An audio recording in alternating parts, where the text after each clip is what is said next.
तो front end developers एक बार फिर से बहुत बहुत स्वागत है आपके चैनल में जिसका नाम है द टर्बो कोड।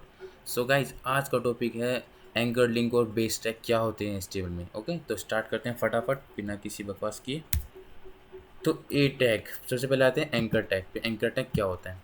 तो एंकर टैग को डिनोट करने के लिए HTML में लिखते हैं हम ए टैग, और इसमें आप जो भी टैग्स लिखते हो ये आपको देखिए ब्राउज़र पे। तो इसमें हम लिंक ऐड करना चाहते हैं तो वो कैसे होता है? तो ए टैग का एक रिजर्व्ड एट्रीब्यूट होता है href।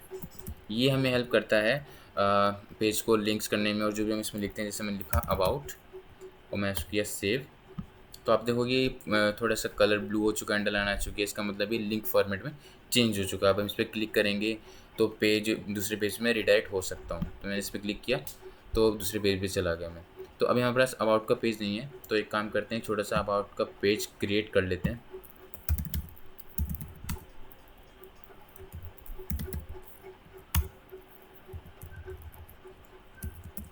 अबाउट, यहाँ पे एक H1 टैग डाल देते हैं, अबाउट पेज। ओके, अब मैं इंडेक्स वाले पेज पे आ गया। अब मुझे इस पे जाना है, तो अबाउट के साथ आपको पेज का एक्सटेंशन भी देना पड़ता है HTML में, .html। तो अब अगर मैं इस पर क्लिक करूँगा तो ये मुझे रिडायरेक्ट कर देगा अबाउट के पेज पे, और ऊपर URL भी चेंज हो चुका है, about.html। ओके, तो अब यहाँ से मुझे वापस इंडेक्स वाले पेज पे आना है, तो उसके लिए क्या करना पड़ेगा, मैं इस लिंक को कॉपी कर लेता हूँ और अबाउट वाले पेज में आके एक और लिंक क्रिएट कर देता हूँ, होम, और यहाँ पे अबाउट की जगह मैं लिख देता हूँ index.html। तो ये क्या करेगा, मुझे वापस होम पेज पे रिडायरेक्ट कर देगा। ओके, तो ए टैग का काम आपको समझ में आ गया होगा क्या होता है। पेज जैसे हमारे दो तीन पेज होते हैं, home, about us, contact us, तो उसमें आपस में इंटरचेंज करने के लिए काम आता है। तो ए टैग का और यूज़ क्या होता है? गाइस, ए टैग का यूज़ और ये होता है, ये हमें बुक मार्क करने में भी हेल्प करता है। जैसे कि हमारे बहुत सारे दो तीन पैराग्राफ हैं, तो उसके सेपरेट ऊपर लिंक्स है, उसमें क्लिक करूँ तो वो सेपरेट पैराग्राफ पे स्क्रॉल होके चला जाए। तो वो कैसे करते हैं इस पर? तो मैं एक H2 टैग क्रिएट कर लेता हूँ।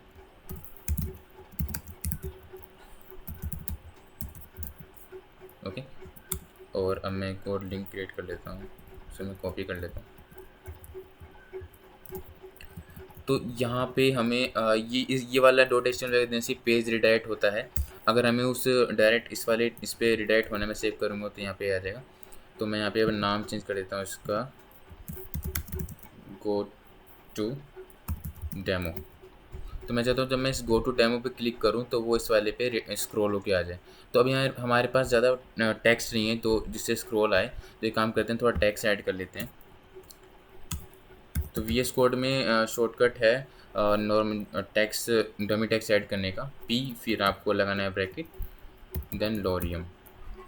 लोरियम एक डमी टेक्स्ट होता है गाइस, जो हम लोग अपने वेबसाइट्स के लिए यूज़ करते हैं, just for dummy text purpose. Okay, तो मैं इसको सेव कर देता हूँ। तो यहाँ पे टेक्स्ट आ गया, स्क्रॉल लाने के लिए हमें और डालना पड़ेगा। तो मैंने 3 पैराग्राफ डाल दिए, तो अभी स्क्रॉल आ चुका है। तो मैं चाहता हूँ जब मैं इस पर क्लिक करूँ तो स्क्रॉल होकर यहाँ पे आ जाए। तो ये कैसे होगा? तो मेरे को यहाँ पे एक आईडी देनी पड़ेगी, आईडी डेमो, और इस आईडी को मुझे इस वाले एट्रीब्यूट की वैल्यू डालनी पड़ेगी, और साथ में मुझे हैशटैग भी लगाना पड़ेगा, जो कि क्या होता है, आईडी को डिनोट करता है कि ये आईडी है। ओके, अब मैं इसको सेव करता हूँ। अब मैं गो टू डेमो पे क्लिक करूँगा तो वो पेज यहाँ पे रिडायरेक्ट हो जाएगा, मतलब स्क्रॉल हो जाएगा, और URL में भी हिट हो जाएगा। ओके, तो अभी हमारे पास नीचे और टेक्स्ट नहीं है, इसलिए यहाँ पे रुक गया। अगर मैं नीचे और टेक्स्ट डाल दूँगा तो ये बिल्कुल टॉप पे आ जाता है। मैं नीचे और टेक्स्ट डाल देता हूँ। अब मैं इसको हटा देता हूँ एक बार, और अब मैं क्लिक करूँगा गो टू डेमो पे, तो आप देखोगे बिल्कुल टॉप पे आ चुका है, दिस इज़ फॉर डेमो, और नीचे जो एक्स्ट्रा टेक्स्ट है वो नीचे है। ओके, तो ए टैग का यूज़ इतना ही होता है। और एक चीज़ यूज़ होता है ए टैग का, जैसा कि आपने देखा था कि जब मैं इस अबाउट पेज पे क्लिक कर रहा था तो ये सेम पेज पे ही ओपन कर दे रहा था। तो मैं चाहता हूँ कि जब मैं इस अबाउट वाले पेज पे क्लिक करूँ तो एक न्यू टैब में ये वाला पेज ओपन हो। तो उसके लिए क्या करते हैं? तो गाइज उसके लिए इसका एक एट्रीब्यूट होता है टारगेट। टारगेट में हमें क्या देना पड़ता है, शिफ्ट के साथ माइनस प्रेस करोगे, अंडरस्कोर बन जाता है ब्लैंक। तो ब्लैंक का मतलब क्या होता है, जब मैं इस पर क्लिक करूँगा तो एक नया टैब ओपन कर देगा, अलग पेज पे ओपन करेगा जो भी मैं लिंक क्लिक करूँगा। ओके, तो उसका काम ये होता है टारगेट का, टारगेट ब्लैंक। एक और होता है हमारे पास टारगेट अगर मैं टारगेट को टॉप कर देता हूँ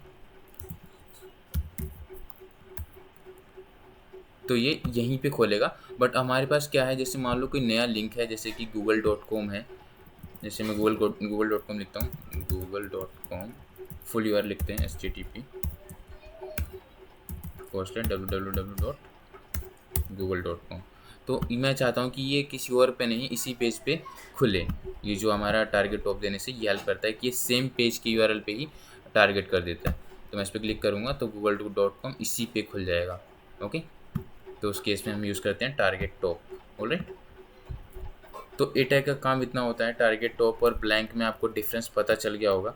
ये मैं इसमें भी दूंगा तो भी सेम वर्क करेगा। ओके, तो दोनों का आपको डिफरेंस पता चल गया होगा, टारगेट ब्लैंक और टॉप का क्या डिफरेंस होता है। ठीक है, अगला आता है लिंक।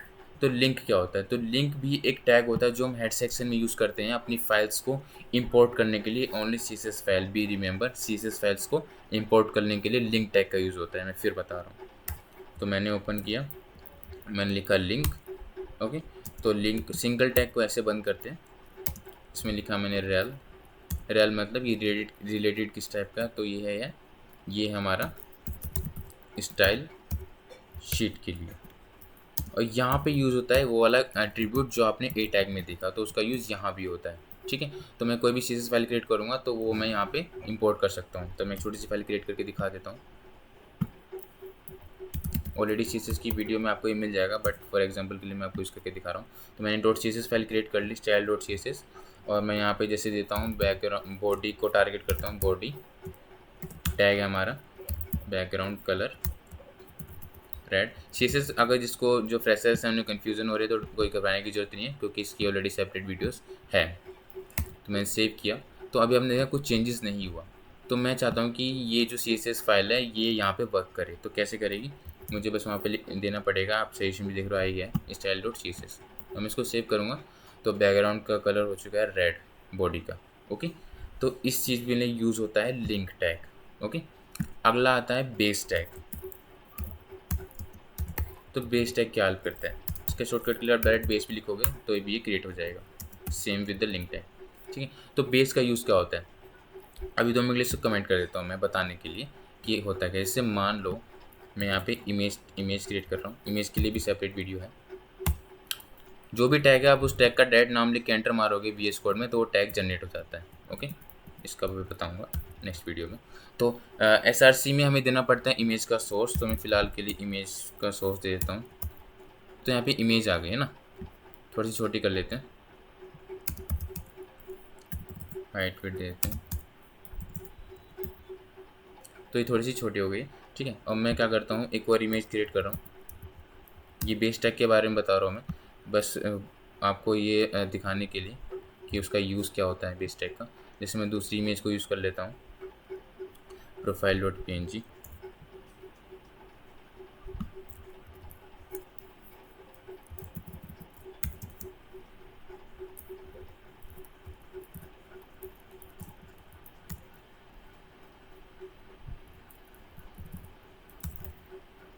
ठीक है, तो यहाँ पे एक और इमेज आ चुकी है।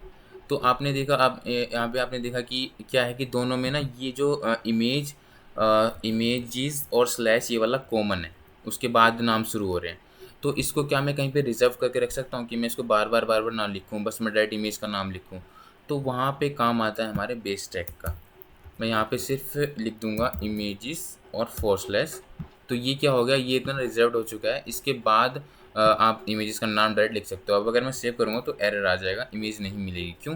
क्योंकि ये लोकेशन बन गई है। इसको मैं हटा दूँगा, अब आ जाएगी इमेज। ठीक है, तो डिफरेंस पता चल गया आपको ये क्यों यूज़ करते हैं।